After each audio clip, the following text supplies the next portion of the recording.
آیت نمبر 2 ہے تو گھوم پھر لو اس زمین میں 4 ماہ تک. آیت نمبر 3 ہے اور اعلان عام ہے اللہ اور اس کے رسول کی طرف سے حج اکبر کے دن. چونکہ عمرے کو حج اصغر کہا جاتا ہے اس لیے اس کے مقابلے میں حج کو حج اکبر کہا گیا. تو یہ جو ہمارے سوسائٹی میں مغالطہ ہے کہ جمعہ کے دن حج پڑتا ہے تو اسے حج اکبر کہتے ہیں، یہ بے بنیاد بات ہے.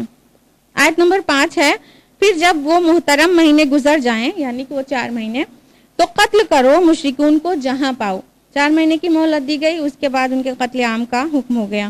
آیت نمبر 6 میں ہے اور اگر مشرکین میں سے کوئی شخص آپ سے پناہ طلب کرے تو اسے پناہ دے دو یہاں تک کہ وہ کلام اللہ سن لے، پھر اسے اس کے امن کی جگہ پہنچا دو.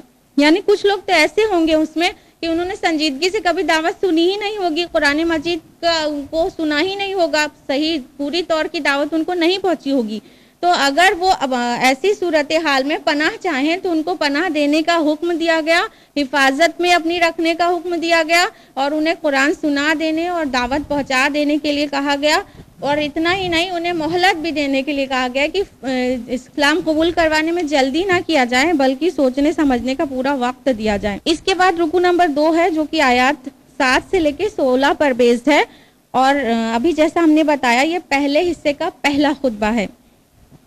اور اس کا پس منظر یہ ہے کہ مسلمانوں کو مکہ پر حملہ کرنے کے لیے آمادہ کیا جا رہا ہے ان آیات میں، کیونکہ فتح مکہ سے پہلے مکہ پر حملہ کرنے کے سلسلے میں بہت سے مسلمانوں میں بہت ساری الجھنیں اور بے چینی پائی جا رہی تھی، کیونکہ ان میں سے کئی لوگوں کے ابھی بیوی اور بچے اور رشتہ دار اور کئی کمزور مسلمان ابھی مکہ میں پھنسے ہوئے تھے اور وہ ہجرت کے لائق نہ تھے، ہجرت نہیں کر پائے تھے. تو یہاں مدینہ میں بڑی بے چینی بے قلی مچی ہوئی تھی کہ اگر مکہ پر حملہ ہوا تو وہاں پر جو بھی مسلمان بھی بچے ہوئے ہیں وہ تمام کے تمام اس کی زد میں آ جائیں گے. اس لیے مطلب مکہ کے لیے نکلنے کو بڑی بے چینی اور بہت زیادہ پس و پیش آ رہا تھا مسلمانوں میں. تو اب ان کو ان چیزوں کے لیے آمادہ کرنے والی آیات ہیں. آیت نمبر 7 میں ہے کیسے ہو سکتا ہے مشرکین کے لیے کوئی عہد اللہ اور اس کے رسول کے نزدیک، یعنی کہ یہ معاہدہ جو تھا صلح حدیبیہ تو وہ تو مشرکین مکہ کے قبیلے کی طرف سے ہی توڑا گیا ہے، تو معاہدہ تو انہوں نے خود توڑا ہے. اب اللہ اور اس کے رسول کے ذمہ نہیں ہے کہ وہ معاہدے کو پورا کریں، معاہدہ تو ادھر ہی سے ٹوٹا ہے. آیت نمبر 8 سے 10 میں مشرکین کی نیت اور عمل کو بے نقاب کیا گیا ہے کہ اللہ تعالیٰ نے فرمایا ان کے لیے کہ اگر وہ تم پر غالب آ جائیں گے نا تو تمہاری رشتہ داری کا ذرا لحاظ نہیں کریں گے اور نہ ہی انہیں اللہ تعالیٰ کی آیات کی کوئی اہمیت پتہ ہے. انہوں نے تو اللہ کی آیت کے بدلے میں تھوڑی سی قیمت وصول کر لی ہے. آیت نمبر 11 میں ہے پھر اگر وہ توبہ کر لیں، نماز قائم کریں، زکوٰۃ دیں تو تمہارے دینی بھائی ہیں، یعنی ایمان لے آتے ہیں تو بالکل بھائی کی طرح ہی ٹریٹمنٹ ہونا چاہیے. آیت نمبر 12 سے 15 کے درمیان ہے کہ اگر وہ عہد توڑ دیں تو آپ ان سے جنگ کرو اور ان سے نہ ڈرو اور مجھ سے ڈرو.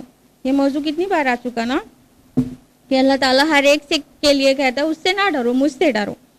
رکو نمبر 3 جو کہ آیات 17 سے 24 پر مشتمل ہے. آیت نمبر 17 اور 18 میں ہے کہ اللہ تعالیٰ کی مسجدوں کو آباد کرنا مشرکوں کا کام نہیں ہے بلکہ یہ کام تو اہل ایمان کا ہے، یعنی مکہ پر حملہ کرو اور جاؤ انہیں مشرکوں کو وہاں سے نکالو مسجد حرام سے.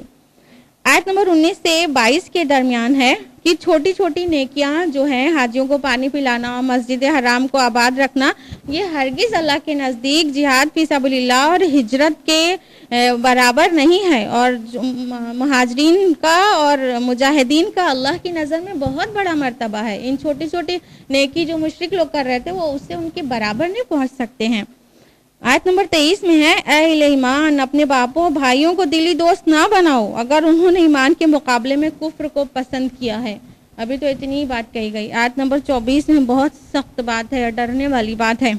قل ان کان آباؤکم، کہو کہ چاہے وہ تمہارے والد ہوں، و ابناؤکم اور تمہارے بیٹے، و اخوانکم اور تمہارے بھائی، و ازواجکم اور تمہارے بیوی یا شوہر، وعشیرتکم اور تمہارے رشتہ دار، واموال اقترفتموہا اور وہ مال جو تم نے کمائے ہیں، وتجارت تخشون کسادہا اور وہ تجارت وہ بزنس جس کی کساد یعنی مندی سے تم ڈرتے ہو، ومساکن ترضونہا اور وہ کوٹھیاں حویلیاں وہ گھر جنہیں تم پسند کرتے ہو، احب الیکم من اللہ کیا یہ تمہیں عزیز ہے، محبوب ہے اللہ سے زیادہ، و رسولی اور اس کے رسول سے زیادہ، و جہاد فی سبیلی اور اللہ کی راہ میں جہاد کرنے سے زیادہ، فتربصوا تو ٹھہر جاؤ، انتظار کرو، حتی یأتی اللہ بامری یہاں تک کہ اللہ تعالیٰ اپنا کام تمام کر دے، واللہ لا یہدی القوم الفاسقین اور اللہ تعالیٰ فاسق لوگوں کو ہدایت نہیں دیتا۔ تو جو لوگ کفار کے ساتھ دوستیاں نبھا رہے تھے ان کو اس قدر سختی سے کہہ دیا گیا کہ چاہے تمہارے سارے رشتہ دار ہوں اور چاہے تمہاری مالی چیزیں ہوں، کوئی بھی چیز تم کو اللہ رسول اور جہاد سے زیادہ عزیز ہے تو اب اپنی بربادی کا انتظار کرو۔ کیونکہ اگر محبت جو اللہ سے سب سے زیادہ محبت ہونا چاہیے اور اللہ کی محبت پہ کوئی اور محبت غالب آ گئی تو سمجھ لو کہ توحید ختم اور شرک شروع۔ اسی کو علامہ اقبال نے کچھ اس طرح کہا ہے، یہ مال و دولت دنیا، یہ رشتہ و پیوند، کتانے وہم و گما، لا الہ الا اللہ۔ دوسرے اور تیسرے رکوع پر مشتمل یہ خطبہ تو ختم ہوا جو 8 ہجری میں نازل ہوا تھا۔ اب چوتھے رکوع سے جو سٹارٹنگ کا پہلا رکوع تھا اس کے ساتھ اس سلسلہ کلام کو جوڑا جا رہا ہے۔ رکوع نمبر 4 جو کہ آیات 25 سے 29 پر بیسڈ ہے، یہ پہلے حصے کا دوسرا خطبہ ہے۔ پہلے، چوتھے اور پانچویں رکوع پر مشتمل یہ خطبہ ذوالقعدہ 9 ہجری میں نازل ہوا تھا اور غزوہ حنین اس سے پہلے 8 ہجری میں پیش آ چکا تھا۔ اس لیے آیت نمبر 25 سے 27 میں غزوہ حنین کے متعلق باتیں ہیں کہ تمہیں اپنی اکثریت پر ناز ہو گیا تھا تو زمین تو تم پر تنگ ہو گئی تھی اور اللہ نے تمہاری مدد فرمائی جب جا کے تم فتح حاصل کر سکے۔ آیت نمبر 28 اور 29 میں ہے کہ مشرکین مکہ سے تم جنگ کرو، کیوں نہیں کرتے، انہیں وہاں سے نکالو اور ان کے ساتھ جنگ کرو۔ رکوع نمبر 5 آیات 30 سے 37 پر بیسڈ ہے اور آیت نمبر 30 میں ہے، اور یہود نے کہا عزیر اللہ کا بیٹا ہے اور نصارہ نے کہا مسیح اللہ کا بیٹا ہے۔ یہ ان کے منہ کی باتیں ہیں، یعنی یہ حقیقت سے کوس دور ہے۔ آیت نمبر 31 میں ہے اتخذوا احبارهم ورهبانهم اربابا من دون اللہ والمسیح ابن مریم، کہ انہوں نے اپنے احبار اور رہبان کو رب ٹھہرا لیا ہے اللہ کو چھوڑ کر، اور مسیح ابن مریم کو بھی، یعنی جو ان کے احبار رہبان یعنی علماء اور درویش جو بھی کہہ دیتے تھے وہ بالکل بلائنڈلی فالو کرتے تھے اس کو، گویا حلال و حرام کا معاملہ سب ان کے علماء کے ہاتھ میں تھا اور ان کو بلائنڈلی فالو کر لینا یہی ان کو رب ٹھہرا لینا ہے۔ آیت نمبر 32 میں ہے یہ چاہتے ہیں کہ اللہ کے نور کو بجھا دیں اپنی منہ کی پھونکوں سے، یعنی وہ جو یہ مشن اللہ کے رسول نے چلایا ہے وہ اتنی آسانی سے مٹا دینے والے سمجھتے ہیں اپنے آپ کو۔ تو ایک حقیقت کو واضح کیا گیا آیت نمبر 33 میں، هو الذی ارسل رسولہ بالہدی ودین الحق لیظہرہ علی الدین کلہ، وہی ہے یعنی اللہ ہی ہے جس نے اپنے رسول کو بھیجا ہدایت اور دین حق کے ساتھ تاکہ اسے دنیا کے سارے ادیان پر، سارے دینوں پر غالب کر دے۔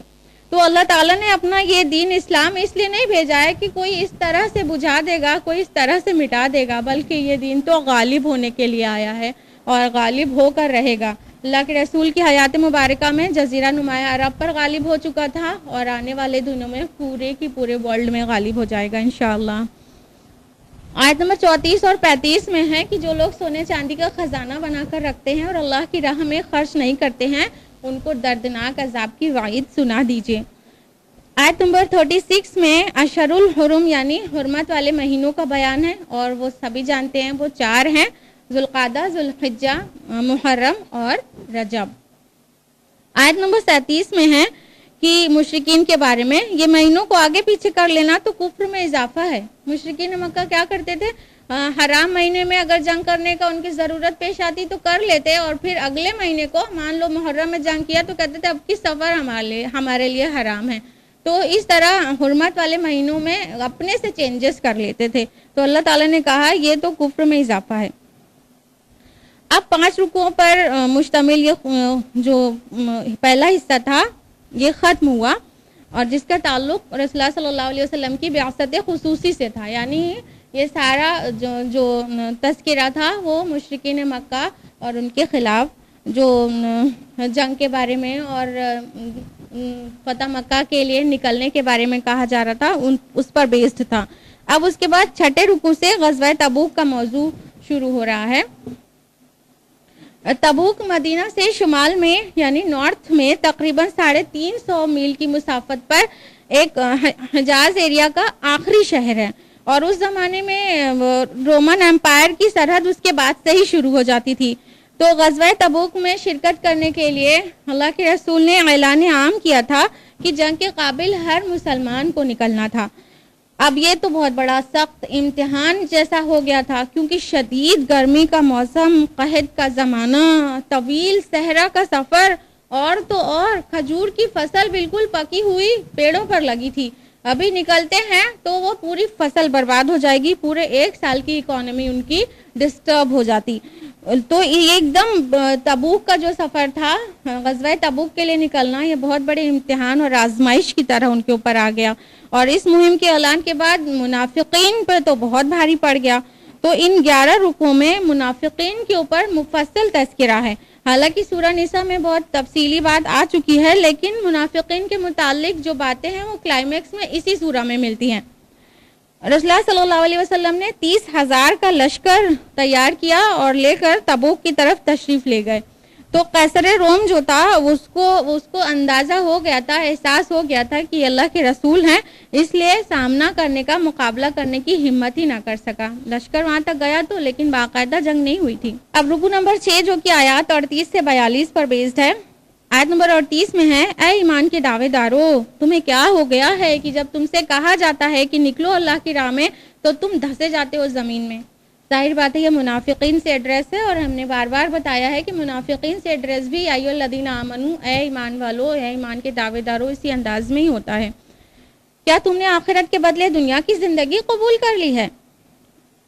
آیت نمبر 39 سے 42 کے درمیان ہے کہ اللہ تعالیٰ ان کو جہاد فی سبیل اللہ کی ترغیب دلا رہا ہے، اور بلکہ وارننگ کے انداز میں کہہ رہا ہے کہ تم جہاد کرو، تم نکلو تو بہتر ہے تمہارے حق میں، تم نہیں نکلو گے تو یہ تمہارے حق میں باعث ہلاکت ہے۔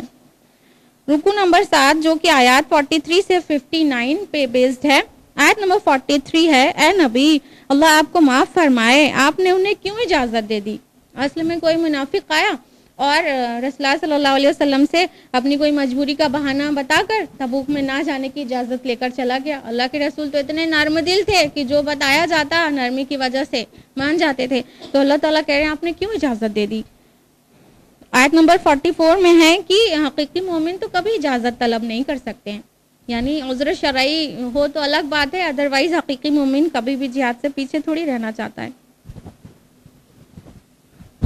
آیت نمبر 45 سے 48 کے درمیان واضح کیا گیا ہے کہ یہ منافقین کا نہ جانا بھی تبوک کی طرف ایک طرح سے خیر ہی ہے، کیونکہ اگر یہ جاتے تو فتنہ ہی پھیلاتے۔ آیت نمبر 50 میں اعتقادی منافق کے بارے میں کہا گیا ہے کہ اگر آپ کو کوئی اچھی بات پہنچتی ہے تو انہیں برے لگتی ہے۔ یہ اعتقادی منافق کے بارے میں، یعنی شعوری نفاق کے بارے میں، 2 طرح کا نفاق ہوتا ہے، ایک شعوری نفاق کہہ سکتے ہیں، دوسرا غیر شعوری نفاق۔ شعوری نفاق یعنی ایک شخص ہے جس کو معلوم ہے کہ وہ مسلمان نہیں ہے اور مسلمانوں کو نقصان پہنچانے کے لیے اسلام کو ظاہر کر رہا ہے، اس کو اعتقادی منافق بھی کہتے ہیں ایسے شخص کو۔ دوسرا غیر شعوری نفاق بھی ایگزسٹ کرتا ہے کہ ایک انسان ہے جس کو پتہ نہیں ہے کہ وہ منافق ہے، وہ تو اپنے کو مسلمان سمجھ رہا ہے، وہ نمازیں پڑھ رہا ہے، وہ روزے رکھ رہا ہے، لیکن اس کا عمل مومنوں والا نہیں ہے، تو اس لیے وہ غیر شعوری نفاق ہے، اور وہ عمل کا نفاق اس کے اندر پایا جا رہا ہے عمل کی وجہ سے، اور اس میں جھوٹ بولنا، وعدہ خلافی کرنا وغیرہ وغیرہ۔ آیت نمبر 52 میں ہے کہ ان سے کہیے تم ہمارے بارے میں کس شے کا انتظار کر سکتے ہو سوائے 2 عمدہ چیزوں میں سے ایک کا۔ مومنین اور نبی سے کہا جا رہا ہے کہ آپ ان سے کہیے کہ اگر ہم جنگ کریں گے تو 2 اچھی چیزوں میں سے ایک ہمارے ہاتھ آئے گی، اور دونوں ہی ہمارے لیے خیر ہے، ایک تو فتح، دوسری شہادت۔ تو فتح ہوئی تو ویل اینڈ گڈ، اگر شہید ہو گئے تو کون سا غم ہے؟ جگر مراد آبادی کا شعر ہے، جو حق کی خاطر جیتے ہیں مرنے سے کہیں ڈرتے ہیں جگر، جب وقت شہادت آتا ہے دل سینوں میں رقصہ ہوتے ہیں۔ تو مومن تو شہادت کے انتظار میں رہتا ہے۔ آیت نمبر 54 میں ہے، اور وہ نماز کے لیے نہیں آتے مگر کاہلی کے ساتھ، اور وہ خرچ نہیں کرتے مگر کراہت کے ساتھ۔ ہمیں غور کرنا چاہیے کہ کیا ہم بھی نمازیں کاہلی کے ساتھ تو نہیں پڑھتے، اور اللہ کی راہ میں خرچ کرنا پڑ جائے تو بڑی کراہت اور بڑی تنگ دلی تو نہیں محسوس ہوتی؟ اگر ہوتی ہے تو یہ نفاق کی نشانی ہے۔ آیت نمبر 56 میں ہے، یہ لوگ قسمیں کھا کھا کر کہتے ہیں کہ ہم تمہارے ساتھ ہیں، لیکن یہ لوگ تم میں سے نہیں ہیں۔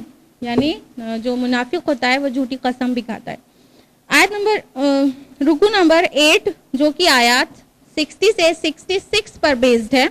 آیت نمبر 60 میں زکوٰۃ کے مصارف بیان ہوئے ہیں اور وہ 8 ہیں. فقراء، مساکین، عاملین صدقات یعنی زکوٰۃ وصول کرنے والے، تالیف قلب کے لیے یعنی جن کو اٹریکٹ کرنا ہے اسلام کی طرف یا اسلام میں داخل ہو جائیں تو ان کی حوصلہ افزائی کرنا ہے. پوائنٹ نمبر 5 گردنیں چھڑانے میں یعنی غلاموں کو آزاد کرنے میں. اور پوائنٹ نمبر 6 قرض داروں کا قرض ادا کرنے میں. اور 7 اللہ کی راہ میں. اور 8 مسافروں کے لیے. یہ 8 مصارف ہیں جن کے اوپر زکوٰۃ کا مال خرچ کیا جانا چاہیے. آیت نمبر 61 سے 63 میں اعتقادی منافقین کا تذکرہ ہے. وہ اللہ کے رسول کو تکلیف دہ باتیں کہتے ہیں تو ان کے لیے جہنم کا عذاب ہے. آیت نمبر 64 سے 66 کے درمیان کا موضوع ہے کہ منافقین اس بات سے ڈرتے رہتے تھے کہ کہیں ان کی کوئی بات وحی کے ذریعے ظاہر نہ ہو جائے، اور اگر کوئی بات ظاہر ہوتی تو کہتے ہم تو مذاق کرتے ہیں. اللہ تعالیٰ نے فرمایا بہانے مت بناؤ، تم کفر کر چکے ایمان لانے کے بعد. رکو نمبر 9 جو آیات 67 سے 72 کے درمیان ہے. آیت نمبر 67 میں ہے اور کی منافقین کی ایک پالیسی کا ذکر ہے کہ یہ بدی کا حکم دیتے ہیں اور نیکی سے روکتے ہیں اور اپنے ہاتھوں کو بند رکھتے ہیں. یعنی یہ بہت ہی ہمدردی جتا کر دوسروں کو بھی اللہ کی راہ میں خرچ کرنے سے روکتے تھے. ارے اپنی محنت مشقت کی کمائی یوں ہی خرچ کر دو گے کیا، ادھر ادھر مت خرچ کرو. دوسرے سے ہمدردی جتا کر خود بھی حق سے روکتے تھے اور دوسروں کو بھی نیکی کے کام سے روکتے تھے اور بدی کا حکم دیتے تھے. آیت نمبر 68 سے 70 میں ہے کہ پچھلی قوموں پر جو عذاب آیا ہے اس کا حوالہ دے کے منافقین کو ڈرایا گیا ہے کہ تم باز آ جاؤ، نہیں تمہارے ساتھ بھی ایسا ہو سکتا ہے.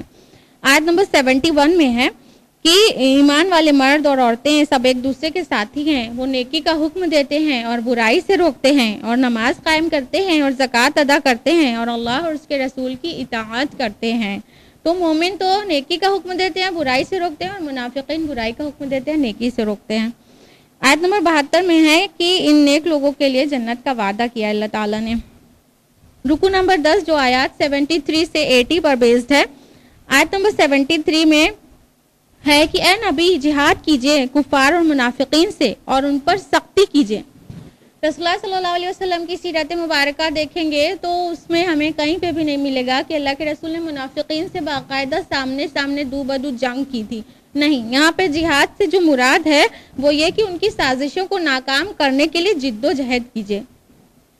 آیت نمبر 75 سے 77 کے درمیان منافقین کی وعدہ خلافی کا ذکر ہے کہ وہ کہتے تھے کہ اگر اللہ تعالیٰ نے ہمیں مال دیا تو ہم اس کی راہ میں ضرور خرچ کریں گے اور نیک لوگوں میں ہو جائیں گے، لیکن جب اللہ تعالیٰ نے انہیں نواز دیا تو انہوں نے پیٹ دکھا دی اور بخل کیا، بہت بڑا بخل. کس طرح ہے یہ؟ اس طرح ہے کہ جیسے اللہ سے وعدہ کیا تھا اور اس کو توڑ دیا. تو اللہ تعالیٰ نے ان کی اس حرکت کی سزا پر ان کے دلوں میں نفاق ڈال دیا. اور اللہ کے رسول کی حدیث بھی ہے، بخاری مسلم کی متفق علیہ روایت ہے. آیت المنافق ثلاثہ، منافق کی 3 نشانیاں: اذا حدث کذب، بولے تو جھوٹ بولے، واذا وعد اخلف، اور وعدہ کرے تو وعدہ خلافی کرے، واذا اؤتمن خان، اور امانت رکھی جائے تو خیانت کرے. تو وعدہ خلافی منافق کی نشانی ہے. آیت نمبر 80 جو ہے وہ بہت سخت آیت ہے، سن کے دل لرز جاتا ہے. یہ اللہ تعالیٰ نے منافقین کے بارے میں کہا اے نبی اگر آپ ان کے لیے 70 بار بھی استغفار کریں گے تب بھی اللہ ان کو ہرگز بخشنے والا نہیں ہے. رکو نمبر 11 جو کہ آیات 81 سے 89 پر بیسڈ ہے. آیت نمبر 81 ہے، منافقین کہہ رہے تھے کہ گرمی میں مت نکلو، یعنی تبوک کے سفر میں. تو اللہ تعالیٰ نے فرمایا کہہ دیجئے جہنم کی آگ اس سے کہیں زیادہ گرم ہے.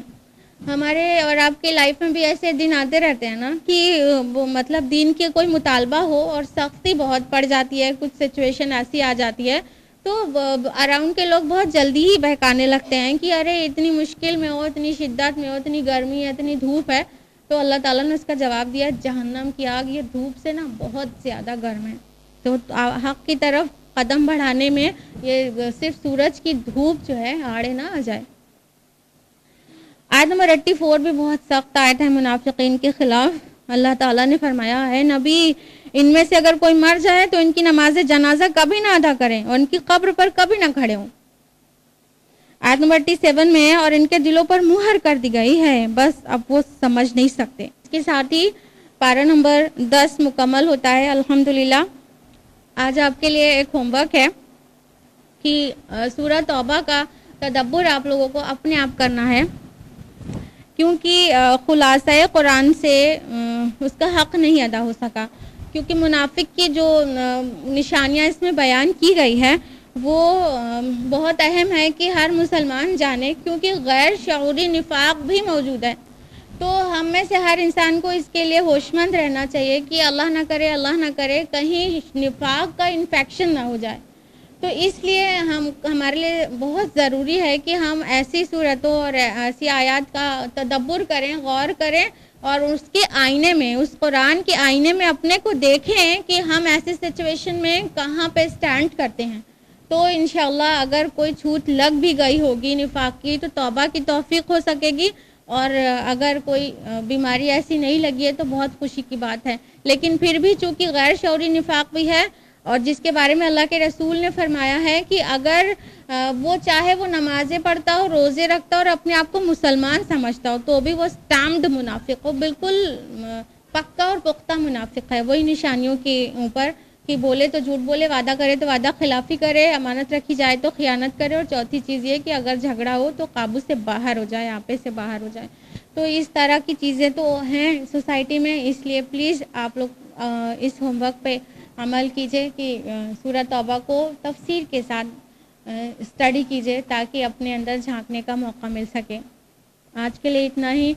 اللہ سبحانہ تعالیٰ ہم سے اور آپ سے قبول کرے۔ وآخر دعوانا الحمدللہ رب العالمین، والسلام علیکم ورحمۃ اللہ وبرکاتہ۔